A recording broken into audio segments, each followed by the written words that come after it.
అశ్వ సంవత్సరంలో కైలాస యాత్ర Sri Gayatri Tours and Travels 8977349696.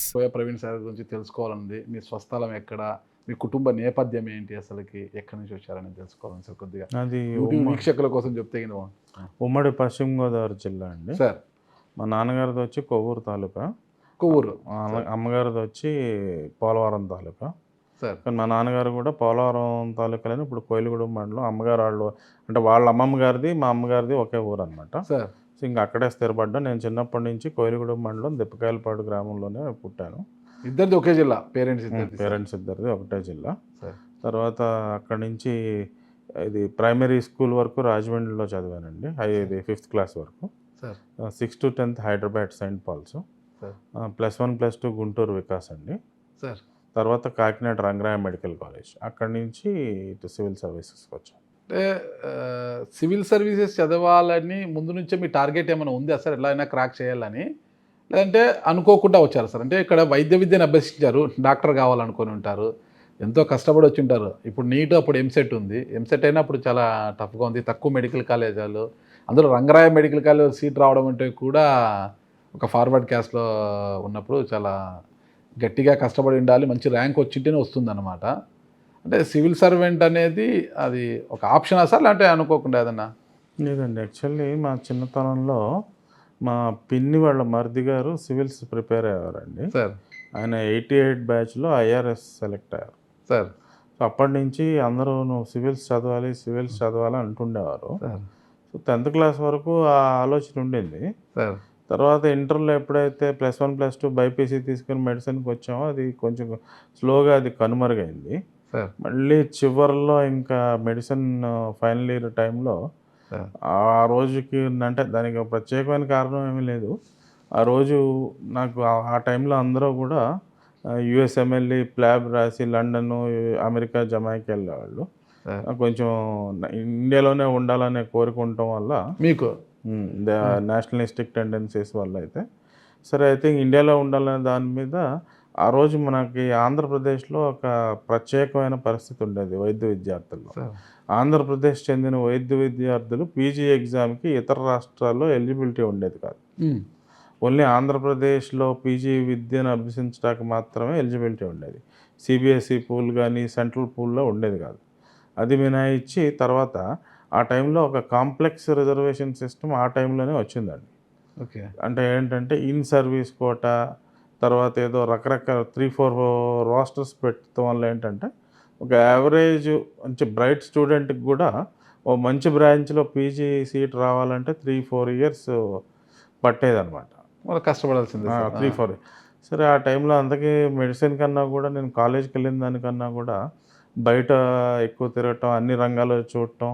సరే ఈ కష్టం ఏదో దానికే సివిల్స్లో అయితే చూద్దాం అన్నట్టుగా మళ్ళీ చిన్ననాటి కోరిక మళ్ళీ చిన్నప్పుడున్న ఏదైతే సివిల్స్కి వెళ్ళాలనే ఆలోచన ఏదైతే ఉందో అది మళ్ళీ పునరుజ్జీవం వచ్చింది. సో హౌస్ సర్జన్ నుంచే ప్రిపరేషన్ స్టార్ట్ చేశాను. సో అక్కడి నుంచి ఫస్ట్ అటెంప్ట్లో ఇంటర్వ్యూ వరకు వెళ్ళాను. సెకండ్ అటెంప్ట్లోనేమో రెవెన్యూ సర్వీస్ కస్టమ్స్ వచ్చింది. థర్డ్ అటెంప్ట్లో IPS వచ్చింది.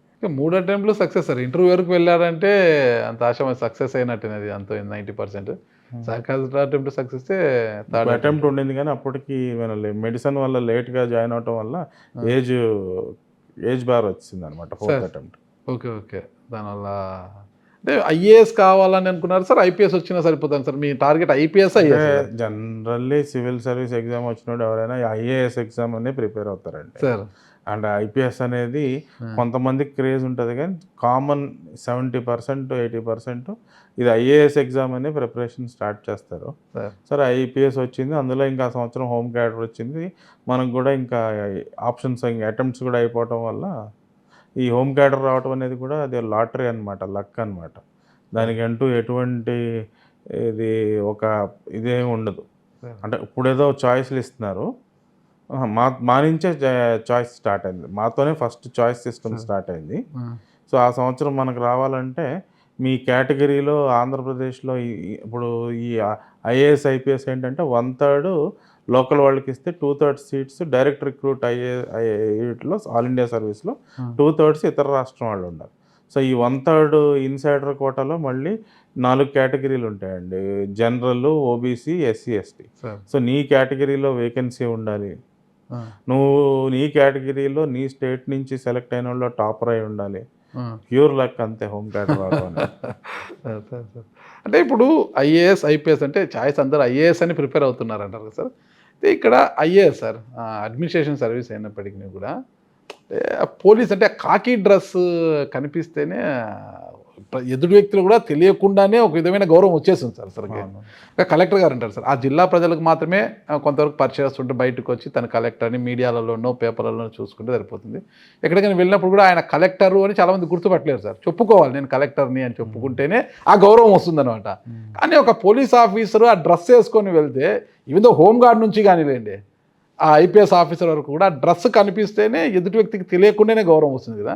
మళ్ళీ అలాంటిది పోలీస్ సర్వీస్ కాకోకుండా ఎందుకు ఐఏఎస్ను ఎక్కువ కోరుకుంటారు సార్? అలా కదండి. ఇప్పుడు మనం ఏదైనా కూడా పర్సెప్షన్ అనేది మీడియా, మాస్ మీడియా చాలా కీ రోల్ ప్లే చేస్తాయి. సినిమాల్లో పోలీస్ అంటే ఇన్స్పెక్టర్తో ఆపేస్తారు, ఆ పై ఎప్పుడు చూపించరు. సో ఐపీఎస్ అంటే ఎస్పీ అంటే ఏంటి అనేది ఎవరికి పెద్దగా తెలియదు. దానికన్నా కూడా ఇప్పుడు తర్వాత మన రాష్ట్రంలో కొంచెం ప్రాచుర్యం ఉంది. ఈ నక్సలైట్లో ప్రభావం వల్ల ఏంటంటే చాలామంది ఐపీఎస్ అధికారులు కూడా ప్రాణాలు బలి కావడం వల్ల కానీ కొంత తెలుసు. కానీ జనరల్లీ కూడా ఒక ప్రొఫెషనల్ గ్రాడ్యుయేట్ చేసిన వాళ్ళ లెవెల్లో ఐఏఎస్ ఎగ్జామ్ అన్నట్టే కొంతమందికి ప్యాషన్ ఉంటుంది, ఒక 20% ఉంటారు వాళ్ళు ఐపీఎస్, ఒక 5% ఐఎఫ్ఎస్ ఫారెన్ సర్వీస్ కూడా ఫస్ట్ ప్రయారిటీ పెట్టుకుంటారు. Okay sir. అంటే ఐపీఎస్ వచ్చిన వారు కూడా మళ్ళా ఇంకొక అటెంప్ట్ చేస్తున్నారు సార్ ఐఏఎస్ కోసము, మళ్ళీ అటెంప్ట్ చేసే పరిస్థితి ఉందన్నమాట. చేస్తారు. ఎందుకు దాని మీద అంత క్రేజ్ ఉంటుంది అనేది?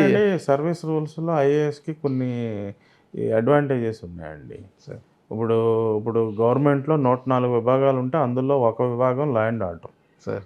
ఐఏఎస్లోకి వెళ్ళిన వాళ్ళకి 104 విభాగాల మీద అజమాయిషీ ఉంటుంది. ఒక ల్యాండ్ ఆర్డర్ మీద ఒక రకంగా ఉంటుంది, ఒక రకంగా ఉండదు. కానీ ఇది ఉన్న 104 డిపార్ట్మెంట్లో అజమాయిషీ చేయొచ్చు. ఐపీఎస్ అయితే ఒక డిపార్ట్మెంట్కే పరిమితం అయిపోతారు. డిఫరెంట్ పర్స్పెక్టివ్స్ ఉంటాయండి అందరికీ. ఇప్పుడు మీరు ఒకే బ్యాచ్ అనుకోండి సార్. ఇప్పుడు మీ బ్యాచ్ అన్నారు, మీకు ఐఏఎస్ రాలేదు, మీ ఫ్రెండ్కి ఐఏఎస్ వచ్చింది, మీకు ఐపీఎస్ వచ్చింది. ఇద్దరు ట్రైనింగ్ పూర్తి చేసుకుని ఇద్దరు ఒకే జిల్లాకి వచ్చారనుకోండి సార్. అంటే ఫస్ట్ జాయింట్ కలెక్టర్గా ఆయన మీరు అడిషనల్ ఎస్పీగా వస్తారు, లేదా ఆయన ఒక కలెక్టర్గా మీరు ఎస్పీగా ఒక జిల్లాకి వెళ్ళినప్పుడు ఎలా ఉంటుంది సార్ ఆ ఫీలింగ్? అసలు బాగానే ఉంటుంది, నార్మల్గానే ఉంటుందండి. అంటే అప్పుడు ఆయన మీకన్నా సుపీరియర్ అనే ఉంటుందా, లేకపోతే? సుపీరియారిటీ అనేది 2 రకాలండి. ఇక్కడ సర్వీస్ ప్రకారం ఇద్దరం సమానం అనండి. అంటే సర్వీస్లో కూడా వాళ్ళకి ఏంటంటే 2 సంవత్సరాలు అదనపు సర్వీస్ బెనిఫిట్స్ ఉంటాయి ఐపీఎస్తో పోల్చుకుంటే. వాళ్ళు ఇప్పుడు ఐజీ అంటే ఈక్వలెంట్ సెక్రటరీ ఐఏఎస్లో. వాళ్ళ 16 సంవత్సరాలకి సెక్రటరీ వస్తే ఆ స్కేల్ ఐపీఎస్లో 18 సంవత్సరాలకు వస్తాయి. మళ్ళీ తర్వాత 25 సంవత్సరాలకి ప్రిన్సిపల్ సెక్రటరీ ఏడీజీ మెర్జ్ అయిపోద్ది. మళ్ళీ స్పెషల్ సిఏ వాళ్ళకి highest post chief secretary. Chief secretary ఒకడే అవుతారు కాబట్టి స్పెషల్ సిఎస్ అని ఇస్తారు. మాకు డీజీపీ హెచ్ఓపిఎఫ్ డీజీ ర్యాంక్ ఇస్తారు. కానీ మళ్ళీ అక్కడ స్పెషల్ సిఎస్కి సేమ్ పే గ్రేడ్ ఉంటుంది, డీజీ హెచ్ఓపిఎఫ్కి డీజీకి ఈక్వల్ పే గ్రేడ్ ఉంటుంది. సో అలాంటి చిన్నవి ఉంటాయండి. ఆబ్వియస్లీ సర్వీస్ బెనిఫిట్స్ అయితే కొన్ని వాళ్ళకి డెఫినెట్లీ కొన్ని ఎక్కువ అడిషనల్ పర్క్స్ అయితే ఉంటాయి. ఇక్కడ అదే సార్ అన్నీ కరెక్టే. కానీ మీ బ్యాచ్ మేటే ఐఏఎస్గా ఆ జిల్లా కలెక్టర్గా వస్తాడు, మీరు ఎస్పీగా ఉంటారు. అంటే అప్పుడు మరి as per protocol state order ప్రకారం collector is agent of the state. Okay. So obviously protocol కలెక్టర్కి ఎక్కువ ఉంటుందండి. మీరు సెల్యూట్ చేయాల్సిందే సార్? అంటే కంపల్సరీ సెరమోనియల్ అకేషన్లో చేయాల్సిందే, జూనియర్ అయినా చేయాల్సిందే సార్. సెరమోనియల్ అకేషన్ ఇప్పుడు ఇండిపెండెన్స్ డే తర్వాత రిపబ్లిక్ డే రోజు ఈ ర్యాంక్ సీనియారిటీ రాదు, స్టేట్ ప్రోటోకాల్ వస్తుంది, అక్కడ కంపల్సరీ చేయాల్సిందే. అప్పుడు ఏమంటుంది సెల్యూట్ చేసిన తర్వాత మళ్ళీ సరదాగా ఆయనకి చేయంగా ఆ ఇండివిజువల్ కవర్ చేస్తారు, is agent of this representative of the state కదా, ఆ పొజిషన్కి చేస్తాం. ఆ పొజిషన్కే సార్. అంటే ఆ పొజిషన్కి చేసినా కూడా ఎక్కడైనా సార్ ఇప్పుడు అక్కడ కూర్చుంది కోయ ప్రవీణ్ గారా ఇంకోరు అనేది కాదు సార్. అది ఆ కుర్చీ ఎవరిది? డిఐజీ గారిది. ఆ కుర్చీకి గౌరవం ఇలా మన కోర్టుకు పోతే జడ్జికి కాదు మనం గౌరవం ఇచ్చింది, ఆ బెంచ్కి ఇస్తాము. ఎస్పెషల్లీ సెరమోనియల్ అకేషన్స్ ఏవైతే ఉంటాయో, ఇది రిపబ్లిక్ డే, ఇండిపెండెన్స్ డే, లేకపోతే ఏదైనా స్టేట్ ఫంక్షన్ ఉంటుందో, కలెక్టర్ జిల్లాలో రాష్ట్ర ప్రభుత్వ సార్వభౌమాధికారికి ప్రతినిధి కాబట్టి ఆ రాష్ట్ర ప్రభుత్వ సార్వభౌమాధికార ప్రతినిధికి పోలీస్ సెల్యూట్ చేయాలి వ్యక్తి కాదు అక్కడ అంటే అక్కడ కలెక్టర్ ఉంటారు సార్. అది వ్యక్తి ఇంపార్టెంట్ వ్యక్తి కాదు సార్, అదే చెప్తున్నా sir. Is representative of the state. తెలుగులో చెప్పాలంటే రాష్ట్ర ప్రభుత్వ సార్వభౌమాధికారానికి జిల్లాలో ప్రతినిధి కలెక్టర్. ఓకే సార్, అదే అందుకు అంటే సరదాగా సార్ కిడ్డింగ్ చెప్తున్నా. అంటే అయిపోయినాక చూడు కొద్దిగా ర్యాంక్ వచ్చిందంటే నేను అక్కడ ఉంటా అంటే నేను కూడా అక్కడ ఉంటా అంటే ఉంటాయండి, సర్వీస్ లో ఉంటాయి చాలా. అది అందరికి మాక్సిమం కాదు, మెజారిటీ ఉంటుంది. అది ఉంటుంది, అది ఉంటుంది. నాకు అలాంటివి పెద్దగా ఉండవు. అంటే మీకైనా సరదాగా అంటున్నా సార్. ఉంటుందండి ఇన్ఫైటింగ్ జెల్సీ, ఇది నార్మల్. ఇంట్లో మన చేతిలో 5,000 ఎలాగ ఉండవో, ఇంట్లో అన్నదమ్ములు సమానంగా ఎట్లా ఉంటారో సర్వీస్ లో ఇలా చిన్న చితగా ఉంటాయి. అట్లా మీ బ్యాచ్మెంట్ లేకపోతే ఎక్కడ మీకు అంటే తారసపడ్డారు సార్ అట్లా? అట్లా ఏం లేదండి, నాతో అయితే లేదు. మాకు ఉన్న వాళ్ళ సంగతి తెలియదు. నాకైతే మా ఐఏఎస్ బ్యాచ్మెంట్లతో ఎటువంటి ఇష్యూ లేదు. ఓకే సార్, అంటే మీతో పాటు మెడిసిన్ చదివిన వాళ్ళు అంటే మీరు ఒక్కరే సివిల్ సర్వెంట్ అయ్యారా సార్? మళ్ళీ మిగతా లేదండి, మా క్లాస్మేట్ గజరావు భూపాల్ తెలంగాణలో ఉన్నాడు కదా ఇప్పుడు సార్, అతను మా క్లాస్మేట్ మెడిసిన్లో. ఓకే, ఇద్దరు కలిసి అయినారు సార్. నాన్నగారికి ఎంతమంది సార్ సంతానము? మీ ఇద్దరు అన్నదమ్ములు అండి. మీరు పెద్దవారు సార్? అవునండి. తమ్ముడు ఏం చేస్తారు సార్? తమ్ముడు సాఫ్ట్వేర్ ఇంజనీర్. ఓ సాఫ్ట్వేర్. హ్యాపీగా ఉన్నారు సార్? హ్యాపీ. మీరు హ్యాపీగా ఉన్నారు సార్? Super happy. ఎప్పుడైనా అంటే వైద్య విద్యను అభ్యసించారు, పీజీ చేసి ఒక మంచి హాస్పిటల్, ఎంతోమందికి సర్వీస్ అది ఇది చేసుకొని హ్యాపీ, అదొక ప్రొఫెషన్ సార్. ఈ వ్యవస్థలోకి వచ్చారు, చాలా బిజీ షెడ్యూల్, ఆటుపోట్లు తప్పవు, ఒడిదుడుకులు అన్నీ ఉంటాయన్నమాట. ఫస్ట్ ఫ్యామిలీకి మనం సరైన సమయం కేటాయించలేము. ఫ్యామిలీని కూడా సాక్రిఫైస్ చేసి సర్వీస్ చేసినా ఎక్కడో ఒక చాట మనకు నిందలు అనేవి పడుతూనే ఉంటాయి. అవి మోయాలి. పొద్దున్న లేసే మీడియాలో వ్యతిరేక కథనాలు కొన్ని వస్తాయి, పత్రికల్లో వస్తాయి. ఇవన్నీ చూస్తున్నప్పుడు ఎక్కడైనా ట్రావెల్ అవుతుంటారు, మీరు మీ డ్రైవ్ చేస్తుంటే మీరు ముందర కూర్చోంటారు సార్. ట్రావెల్ అవుతూ ఆలోచనలు ఏమైనా వస్తాయి సార్? అంటే ఏంది ఇవన్నీ ఇలా చూసినప్పుడు అవసరం, మనకు హ్యాపీగా డాక్టర్ అయింటే బాగుండేది కదా, నేను ఇవన్నీ ఉండేది కాదు కదా. పెద్ద ఏం లేవు కానండి. మొన్న రీసెంట్గా మా కాలేజ్ సిల్వర్ జూబ్లీ సెలబ్రేషన్స్, అంటే మా బ్యాచ్ కాలేజ్లో బ్యాచ్ది సిల్వర్ జూబ్లీ సెలబ్రేషన్ 2024 జనవరిలో చేసుకున్నాం సార్. సో అక్కడ ఏంటంటే మనకున్న పలుకుబడితే ఏదో కొంచెం, నేను ఇంతకుముందు కాకినాడ పోర్ట్ డైరెక్టర్ చేయడం వల్ల ఏంటంటే మంచి టగ్ అరేంజ్ చేసి ఓ 6 hours సీలోకి తీసుకెళ్ళాం అందరు సార్. సో లేకపోతే మా ఎస్పెషల్లీ మా మెడిసిన్ ఫ్రెండ్స్ అంతా కలిసినప్పుడు ఏంటంటే బయటకు వెళ్ళినప్పుడు సార్ ప్లాస్టిక్ కార్డ్ పవర్లో డిఫరెన్స్ తెలుస్తుందండి. పాకెట్ డెప్త్లో డిఫరెన్స్ తెలుస్తుంది. మనం బయట ఇంత పలుకుబడి తప్పితే మన జేబులో అంతా ఉట్టి డొల్ల మనం అది తెలుసు, అది క్లియర్గా తెలుస్తుందండి. వాడు పాకెట్ని డీప్ పాకెట్ ఉంటుంది, లేదా 2 ప్లాస్టిక్ కార్డులు తీస్తాడు, దాన్ని ఖర్చు పెడతాడు. మనకు లిమిటేషన్స్ ఉంటాయి. ఆ డిఫరెన్స్ అదొక్కటే తప్పితే వేరే అది కూడా అది మనం ఇట్స్ మై చాయిస్ కదా, దానికి బాధపడి కూడా ఉపయోగం లేదు. నేను ఈ లైన్ చూసుకున్నా, I'm not interested in deep pockets, I'm interested in something else, so I'm happy with it. దాంతోనే అంటే మీ ఫ్రెండ్స్ ఎవరైనా హై పొజిషన్కి పెద్ద వ్యాపారవేత్తలుగా స్థిరపడి, విదేశాల్లో స్థిరపడి, ఇలాంటి ఇండియాలోని పెద్ద వ్యాపారస్తులు స్థిరపడి ఎంతో లావిష్గా ఉంటారు సార్. నేను కూడా అటు పోయింటే ఎలా ఉంటాయండి, బాగుండేదా అన్న ఆలోచన ఎప్పుడైనా వచ్చిందా సార్? నాకు రాలేదు, లావిష్గా ఉంటాను నాకు రాలేదు. కానీ మా పిల్లలు అంటారు, అది నువ్వు ఎందుకు చేస్తున్నావు ఈ సర్వీస్, నువ్వు ఇంకో బిజినెస్ చేయొచ్చు కదా, లేకపోతే ఇంకో ప్రొఫెషన్ చూసుకోవచ్చు కదా.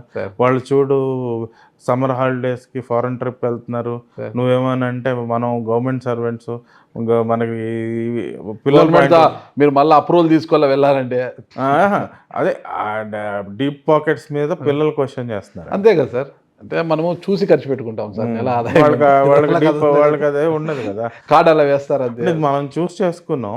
సో పిల్లలు చిన్నపిల్లలు కదా, ఇంకేంటంటే ఈ ఐబీ సిలబస్లో చదివిన వాళ్ళకి చదవటం వల్ల ఏంటంటే అక్కడ కల్చర్ ఏంటంటే ఎవ్రీ సమ్ వెకేషన్ పేరెంట్స్ వాళ్ళని ఫారెన్ ట్రిప్స్కి తీసుకెళ్తా ఉంటాయి.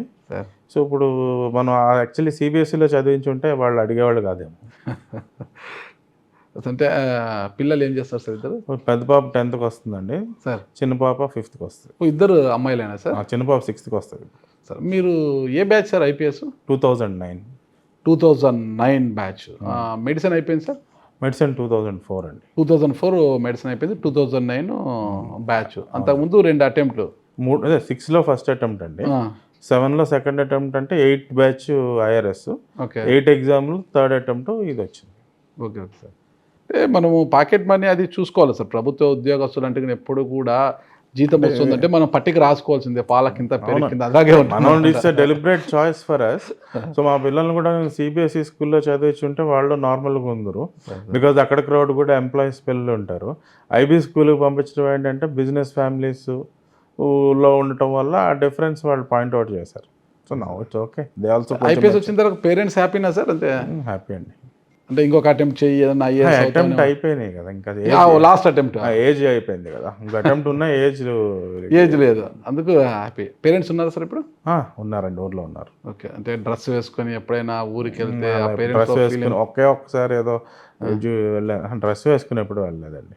తమ్ముడు ఎక్కడ చేస్తున్నారు సార్? తమ్ముడు ఏదో కంపెనీ అండి, అది అదే మన తెలుగు వాళ్ళదే, అది ఎన్ఆర్ఐ ఒక ఆయన పెట్టారు, కంపెనీ పేరు అంతగా అంటే మనకి కాగ్నిజెంట్, ఇన్ఫోసిస్ లాంటి కంపెనీ కాదు, కానీ it's a good decent company. మీరు love marriage, arrange marriage? Arrange marriage. Madam ప్రస్తుతం హౌస్ వైఫ్ అండి. లాస్ట్ 2 years నుంచి పిల్లలు కూడా పెద్దవాళ్ళు అయ్యారు కదా, తెలిసిన వాళ్ళ ఫ్యామిలీ ఫ్రెండ్స్ ఒక స్కూల్ ఉంటే స్కూల్ అడ్మినిస్ట్రేటర్గా పార్ట్ టైం జాబ్ చేస్తారు. ఎక్కడ సార్? వైజాగ్లో. ఇప్పుడు మేడం వైజాగ్లో ఉంటారు సార్? ఫ్యామిలీ అంతా వైజాగ్ అండి. మీరు ఇక్కడ బాగా స్ట్రెస్ ఉంటుంది కదా సార్, అంటే ఫీల్డ్ ప్రొఫెషన్, పొద్దున రాత్రి వస్తారు, ఫుడ్ ఎక్కడ తిరిగి వచ్చి కూడా ఇంట్లో భార్య పిల్లల్ని చూసే కొంత ఆనందము, భార్య చేత ముద్ద తింటే అదొక ఆనందం, అదొక తృప్తి. ఎంత సంపాదిస్తున్నాం, ఏ పొజిషన్లో ఉన్నాం అనేది కాదు కదా. ఇంటికి పెద్దవాళ్ళు అయ్యేటప్పటికి ఏమైందంటే 8th 9th వచ్చేసారు. లాస్ట్ 6 yearsగా వైజాగ్లో ఉండటం వల్ల ఇంకా హై స్కూల్కి వచ్చాక పిల్లల్ని షిఫ్ట్ చేయడం అడ్వైజబుల్ కాదని ఇంకా అక్కడే ఉంచాల్సి వచ్చింది. ఓకే, ఇంకా ఇక్కడ మీరు హ్యాపీనా సార్? జాబ్ పరంగా హ్యాపీ, ఫ్యామిలీ పరంగా కొంచెం స్ట్రెస్ అవుతాం అండి. అన్హ్యాపీ కాదు, కంపల్సరీ అనేది ఉంటుంది సార్. అదే అంటే కొంచెం పిల్లలు పెద్ద అవటం, సింగిల్ పేరెంటింగ్ అనేది, చిన్నపిల్లప్పుడు అమ్మ మాట వింటారు, పెద్ద అయ్యే కొద్దిగా అమ్మని ఎదిరిస్తారు కదా, సో ఆ ఇష్యూస్ స్టార్ట్ అయింది కొద్దిగా. దానికన్నా ముఖ్యంగా మీరు ఎంతో స్ట్రెస్తో బయట ఏదో ఇష్యూస్లో పోయి బయటకు వస్తారు, అంటే మీ దగ్గర పనిచేసే సబార్డినేట్లు, మీ హోమ్ గార్డు, ఇంకోరు పనివారు వచ్చి కాఫీ ఇవ్వడానికి, మేడం కాఫీ తెచ్చి కాఫీ ఇవ్వడానికి చాలా తేడా ఉంటుంది కదా సార్. అదే ఈ జనరేషన్ చేంజ్ అయింది కదా అవన్నీ. సార్, రంగరాయ మెడికల్ కాలేజ్లో చదివారు మీరు, స్వర్గీయ నందమూరి తారక రామారావు అభిమాని అని విన్నాం సార్ మేము.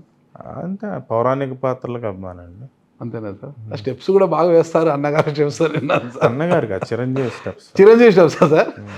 అన్నగారు డైలాగ్స్, అదే ఎన్టీఆర్ గారు డైలాగ్స్ చెప్తాను, స్టెప్స్ చిరంజీవి గారు వేస్తారు. Super sir. అసలు ఇంకా సార్ అన్నగారు డైలాగ్ చెప్పగలరా సార్ ప్లీజ్? చెప్పమంటారా సార్? ఇది శాస్త్ర పరీక్షయే గాని క్షత్రియ పరీక్ష కాదే, కాకూడదే. అంతయేళ అశ్వత్ పితామహుడు కురుకుల వృద్ధుడైన శాంతనువుడు శివసముద్రుడు భార్య అయిన గంగా గర్భమున జనించలేదా? ఈయనదే కులము, మట్టి కుండలో పుట్టితే కాదయ్యా, నీది ఏ కులము, నాతో చెప్పింతురేమయ్యా? కురువంశం ఒక మూల పురుషుడైన వశిష్ఠుడు దేవవైశ్య ఊర్వశీ గర్భమును జనించలేదా? అతను చండాలంగనింది అరుంధతిచ్చే పరాశరుడు పల్లెపడిచ్చే మా తాత వ్యాసుడు విధవరాళ్ళైన అంబికచే మా తండ్రి ధృతరాష్ట్రుడు, పినపితామహి అంబాలికచే మా పినతండ్రి పాండురాజు, మా ఇంటి దాసితే ధర్మ నిర్మాణ చతుష్టుడని కీర్తించబడి ఈ విదురదేవుని కనలేదా? క్షేత్ర బీజ ప్రాధాన్యవసరములు బట్టి మా కురువంశము ఏనాడో కులహీనమైనది, కాగా నేడు కులము అను వ్యర్థ ప్రస్తావన ఏలనా? సూపర్ సార్, అద్భుతం సార్. అసలు ఎలా గుర్తుపెట్టారు, అంత మెమొరీ ఎలా వచ్చింది సార్? అంతా అన్ని సంస్కృత పదాలు సార్, అవన్నీ కూడా సంస్కృతం.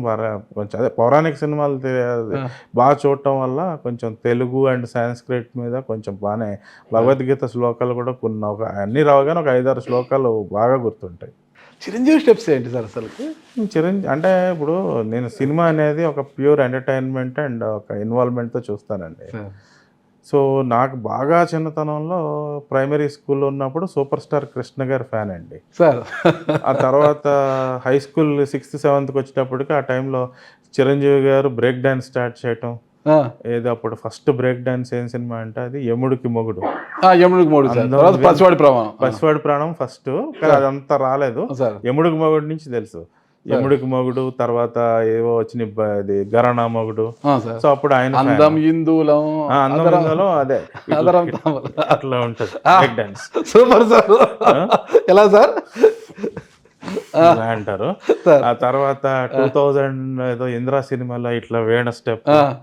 తప్పుగా అనుకోవద్దండి, మళ్ళీ చిన్న విషయము, మీరు భారీ పర్సనల్ సార్, అంటే చిరంజీవి డాన్స్ అంటే కొంత బాడీలో రిథం రావాలి, వస్తుందండి. ఎలా సార్? వస్తుందండి. పర్సనాలిటీ అంటే అది ఈ మధ్య కాలంలో over personality. Okay, okay sir, okay. ముందు సన్నగా ఉండేవాళ్ళు సార్? సన్న కాదు, మీడియం పర్సనాలిటీ. మన లైఫ్ సైకిల్ని ఎన్పిఏ ట్రైనింగ్ తారుమారు చేస్తుందండి. అంటే ఇప్పుడు ఆ బాబు మాదిరి ఉండేవాడిని, కెమెరామ్యాన్ మాదిరి కొంచెం బొద్దుగా ఉండేది, నార్మల్గా ఉండేది, ఎప్పుడు ఒక బ్యాలెన్స్ ఉండేది. ఈ ఎన్పిఏ ట్రైనింగ్లో ఏమైందంటే మాకు వీరప్పన్ కిల్లర్ విజయ్ కుమార్ గారు అప్పుడు మాకు డైరెక్టర్. ఆయన ఆయన బిహేవియర్, బాడీ లాంగ్వేజ్ కూడా ఒక ఆర్మీ జనరల్ మాదిరి ఉంటుంది. ఈ doesn't act like A police officer. అంతా మిలిటరీ స్టైల్ ట్రైనింగ్ చేయించాడు. సో రోజు ఇట్లా పిండేటప్పటికి 1000-1100 క్యాలరీలు పిండేవాడు. సో మనం తినే ఆహారం మోతాదు 2.5 to 3 times పెరిగిపోయింది. ట్రైనింగ్ నుంచి బయటకు వచ్చాక యాక్టివిటీ జీరో అయింది, ఇన్పుట్ అదే ఉండింది. దాంతో బాగా సడన్ అవుట్ బస్ట్ అయింది వెయిట్. ఇలాగ కానీ ఒక సాచురేషన్ వచ్చి దాన్ని కూడా చాలా కాలం మెయింటైన్ చేశా. తర్వాత ఐ థింక్ 10 years బ్యాక్ అనుకుంటా, 10 years బ్యాక్ స్మోకింగ్ క్విట్ చేశా abruptly. Okay sir. 2 to 3 packs మధ్యలో వెళ్ళేది. అది ఆపినప్పుడు per day 2 to 3 packs. Madam objection చేయలేదు సార్ ఇప్పుడు? మానేసి, అందుకే మానేయాల్సి వచ్చింది. అంటే మేడం ఒత్తిడితో మానేశారు మీ ఇష్ట ప్రకారం? ఒత్తిడి కొంత సెల్ఫ్ రియలైజేషన్తో మానేసా. సో ఎప్పుడైతే స్మోకింగ్ అబ్రప్ట్లో క్విట్ చేయడం వల్ల అప్పుడు ఇంకోసారి ఒక 10 to 15 kgs పుట్ ఆన్ అయింది. Okay sir. అంటే వెయిట్ గెయిన్ అయినా కూడా చిరంజీవి స్టెప్స్ అయితే వేయగలుగుతారు సార్? వేస్తామండి, చూస్తాక బాగుండదు. లేదు, కరెక్ట్ సార్, మీరు కూర్చొని చూపించారు సార్. ఎవరు లేనప్పుడు చిక్రీ స్టెప్ ఏమైనా ట్రై చేశారు సార్? లేదండి. ఇప్పుడు బాగా ట్రెండ్ అయింది కదా సార్ చిరంజీవి గారు. తెలియదండి, ఈ మధ్య సినిమా చూడలేదు. ఇంకా పాత 90s 2000s అయితే బాగా చూశారు సార్. మనశంకర్ వర్సెస్ చూసారా? చూడలేదండి, ఇంకా అంటే టైం లేదు. మేము ఓటీటీలో వస్తాయి అప్పుడు చూస్తాం. ఇంకా అప్పుడు చూడాల్సిందే సార్. ఇంకా అంటే అభిమాని కదా, ముందే చూస్తానండి. అంటే నేను కర్నూలు అదే సంక్రాంతి దానిలో ఉంటాం, ఆ టైంలో వచ్చింది కదా, బిజీ ఉండటం వల్ల చూడటం అవ్వలేదు. కోయ ప్రవీణ్ గారు మంచి భోజన ప్రియుడు అని కూడా విన్నాం సార్. ఎక్కడండి, అంత తగ్గిపోయింది. తగ్గించారు సార్? అన్నీ పోయినాయండి. ఏంటి సార్, ఎందుకు సార్? లేదు, ఇక వెయిట్ రిడక్షన్ చేయాలి, అని చేయాలి. ఏజ్ కూడా 40 క్రాస్ అయింది కాబట్టి ఆటోమేటిక్లీ కొంత అప్టైట్ కూడా 50 క్రాస్ అయ్యాం సార్. జనరల్లీ పోస్ట్ 40s నుంచి స్లోగా అప్టైట్ డౌన్ అవుద్దండి. మీకు పీక్ అప్టైట్ 20s ఉంటుంది. 20 to 30లో ఉన్న అప్టైట్ 30 to 40కి ఒక సాచురేషన్ వస్తుంది, 40 నుంచి తగ్గుతూ వస్తుంది. ఓకే. ఇప్పుడు డైట్లో ఉన్నారు సార్. బాగా ఏ ఫుడ్ ఎక్కువ ఇష్టంగా తినేవాళ్ళు సార్? అన్నీ తింటానండి, వెజ్ నాన్ వెజ్ అన్ని. మీకు దగ్గర సీ ఫుడ్ ఎక్కువ దొరుకుతుంది కదా? కాకినాడ సీ ఫుడ్ దొరుకుద్ది, పులస చేప సీజన్లో వస్తుంది, మటన్ మామూలు ఇంకా రెగ్యులర్, చికెన్ రోజు ఉండేది, మటన్ కూడా రెగ్యులర్గానే. మా ఊర్లో అయితే బుధవారం ఆదివారం 2 రోజుల్లో దొరుకుద్ది. ఇప్పుడు టౌన్స్లో రోజు దొరుకుతుంది. అంటే మీ దగ్గర పులస అని ఫేమస్, కానీ పండుగప్ప చేప చాలా ఫేమస్ కదా సార్ మీ దగ్గర? పండుగప్ప ఎప్పుడైనా దొరుకుద్దండి. అదే అంటే పండుగప్ప అది ఈ కోనసీమ ప్రాంతం లేకపోతే ఈ బందర్ ప్రాంతం వాళ్ళు ఎక్కువ తీస్తారు. అది కొంచెం అప్లాండ్ కదా సార్. పులస అంటే ఇంకా అదొక డెలికేసీ కాబట్టి ఉంటుంది, ఒక సీజన్లో మాత్రమే వస్తుంది. అది బాగా ఇష్టంగా తింటారు సార్ ఇప్పుడు కూడా? పిల్లలు కూడా బాగా? పిల్లలకి అంత పులస అంత. అంటే ఫిష్ మామూలే కదా సార్, నాన్ ఫ్యాట్ ఏమి ఉండదు కదా, ఫిష్ మంచి ఫుడ్. ఫిష్ కూడా బాగా తింటామండి. ఇప్పుడు తింటున్నారు సార్? తింటాం. అక్కడ ఫుడ్ దొరికే ఫిష్కి ఇక్కడ ఫిష్ ఒకటే, ఎక్కడైనా ఫిష్ ఒకటే. ఇక్కడ కర్నూలులో నాటుకోడి, జొన్న రొట్టి, మటన్ అంత మటన్ బిర్యానీ చేసినంత బాగా మా ఊరికన్నా మా వాళ్ళకన్నా వీళ్ళు బాగా చేస్తున్నారు. ఫిష్ కానీ వెజ్ కానీ వీళ్ళకి అంత రాదు బాగా. Correct sir. మీ ఫిష్ కర్రీ వేరే, నెల్లూరు సైడ్ వేరే ఉంటుంది, ఇక్కడ వేరే ఉంటుంది సార్. అంటే ఢిల్లీ ప్రాంతం బట్టి మారుతుంటాయి కదా, మాండలికాలు భాషలో మారినట్టు ఇక్కడ వీళ్ళు నాటుకోడి, మటన్లో వెరైటీలు చేయటంలో ఉన్న ఎక్స్పర్టీజ్ వెజ్ ఐటమ్స్లో కానీ ఫిష్ ఐటమ్స్లో వీళ్ళకి ఇక్కడ వాళ్ళకి లేదు. మీ దగ్గర రాగి సంగటి దొరుకుతుందా సార్? దొరకదండి. ఇక్కడ రాగి సంగటి, నాటుకోడి, రాగి సంగటి, జొన్న రొట్టి, నాటుకోడి, లేకపోతే మటన్ బోటి ఇవన్నీ ఇక్కడ. అయితే ఈవెన్ మటన్ బిర్యానీ కూడా ఇంత టేస్టీ మటన్ బిర్యానీ మా ఊర్లో ఎక్కడో దొరకదండి. ఎక్కడ టేస్ట్ సార్? అనంతపురం, కర్నూలులో ఏదో కుండ బిర్యానీ వస్తుంది, లేకపోతే ముస్లిం హోటల్స్లో వచ్చే బిర్యానీ ఏదైనా కూడా ఈ టేస్ట్, కర్నూలు కడపలో టేస్ట్ ఉన్న బిర్యానీ అంటే ఇది డిఫరెంట్. హైదరాబాద్ అదో taste, Hyderabad chicken biryani taste. ఇక్కడ మటన్ బిర్యానీ, ఇంత టేస్టీ మటన్ బిర్యానీ ఎక్కడ తినలేదు నేను. మా ఇన్స్పెక్టర్ ఒక ఆయన ఉన్నాడు, వాళ్ళ ఇంట్లో ఉండి పంపించాడు ఒకసారి ఇప్పుడు కర్నూలు అబ్బాయిది, సార్. ఎక్కడ కడప జిల్లాలో పనిచేస్తున్నాడు. అంత టేస్ట్ బిర్యానీ అయితే నేను లైఫ్లో ఎప్పుడు తినలేదు. మరీ తినాలనుంటుంది సార్. చాలా సంతోషం. మేడం బాగా చేస్తారు సార్ ఫుడ్, మీకు ఇష్టం? పెద్ద లేదు. మేడం స్వగ్రామం ఎక్కడ సార్? వరంగల్. సార్ మీరు ఇప్పుడు అన్నారు సార్, మనము బడ్జెట్ చూసుకోవాలి, వాళ్ళలాగా మనము పాకెట్ చేసుకోవాలి. అప్పుడు మీరు కాకినాడ పోర్టు ఆఫీసర్గా పనిచేసినప్పుడు, పోర్ట్ డైరెక్టర్, పోర్ట్ డైరెక్టర్గా పనిచేసినప్పుడు అక్కడ I think Nagaruru Nageswara Rao something వాళ్ళ ఒక ఇంట్లో రెంట్కు ఉండేవాళ్ళు మీరు. దాంట్లో సినిమాలు కూడా ఎక్కువ షూట్ చేస్తుంటారు ఇది విన్నాను సార్. ఏదో రెంటెడ్ హౌస్లో ఉన్నాం 2 years. అది బాగా కాస్ట్లీ అని అంటారు కదా సార్, దాని రెంటే 1.24 lakhs ఉంటుంది. గవర్నమెంట్ టైప్ సెటప్ ఉంది. అంటే నాకు ఆ టైంలో 2 కార్పొరేషన్స్ కూడా ఇన్ఛార్జ్ ఉండేది. సో దాని కింద తీసుకున్నాం. ఓకే, ఇంకా హెచ్ఆర్ఏ క్లెయిమ్ చేయలేదు.